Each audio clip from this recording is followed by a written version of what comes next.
જય શ્રી કૃષ્ણ. રાધે રાધે. વૈષ્ણવ, આજની જે સામગ્રી છે ને એ ખૂબ જ સહેલી છે. એમાં આપણે ગેસની જરૂરત નથી કે બીજી કોઈ સામગ્રીની જરૂરત નથી. ફક્ત આપણે મલાઈની જરૂરત છે. તો આપણે જે મલાઈવાળું દૂધ હોય એ દૂધને આગલા દિવસે આપણે જો ગરમ કરીને રાખ્યા હોય તો એને ફ્રીજમાં છે ને ઢાંક્યા વગર એને રાખી દેવાનું, જેથી મલાઈ એની સુંદર જાડી થઈ જાય. એકદમ જાડી મલાઈ આપણે જોશે. તો મલાઈ આવી રીતે ઉપરથી આખી પડ નીકળી જશે. તો મેં પાત્ર લીધો, એમાં નીચે ઘી લગાડ્યું જેથી ચોંટી ન જાય. તો અને ઉપરથી બૂરું પધરાવી દીધું છે. બૂરું છે અહીંયા આપણે મીઠા માવાનો ઉપયોગ કરી શકાય છે. અને સાથે સુગંધી એટલે એલચીનું પાવડર અને એની સાથે સૂકો મેવો. આજની જે સામગ્રી છે ને, જો આપને આ સામગ્રી જોઈને જગન્નાથપુરીની યાદ આવશે કે જગન્નાથપુરીમાં આ સામગ્રી ખૂબ જ પ્રસિદ્ધ છે. મલાઈપુરી આપણે જેને કહીએ છીએ. તો જો મલાઈ સુંદર જામશે ને તો સુંદર મલાઈ પૂરી થશે. જો કેટલી જાડી મલાઈ અહીંયા થઈ છે. તો હવે એને આપણે ફોલ્ડ કરી લઈએ આવી રીતે. બે વાર ચોળે એને પછી કરી લેવાની. તો અને જેટલી વાર ફોલ્ડ કરીએ ને એટલી વાર એની ઉપર બૂરું તો પધરાવવાનું જ, કે નહીં તો મોરું મોરું લાગે, આ ફીકું લાગે પછી.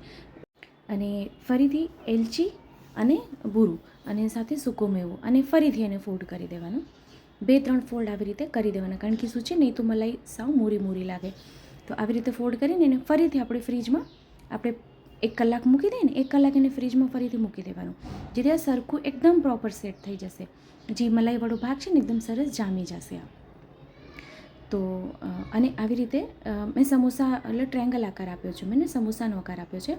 આપ અહીંયા આખું રોલ વાળીને એને નાના ટૂંક પણ કરી શકો છો, પણ મેં આવી રીતે ફોલ્ડ કર્યા છે. સમોસાનો આકાર મેં આપેલો છે.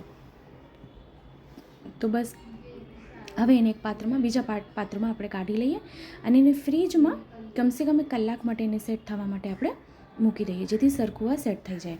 તો હું આપને આ પાત્રમાં કાઢ્યા પછી 1 કલાક પછી આપને દેખાડું કે સેટ થઈ ગયા પછી કેટલું સુંદર થઈ જાય. આપણે હાથમાં લઈએ ને તો ખંડિત ના થાય, આખું રહે. તો હજી તો એકદમ તાજું છે એટલે થોડુંક એવું લાગશે કે નથી બરાબર. અને ફરી કેસરના તાતણા લીધા છે, એનાથી ઉપરથી સજાવટ કરી દીધી છે. બદામની કતરણ છે. તો હવે એને આપણે ફ્રીજમાં મૂકી દઈએ.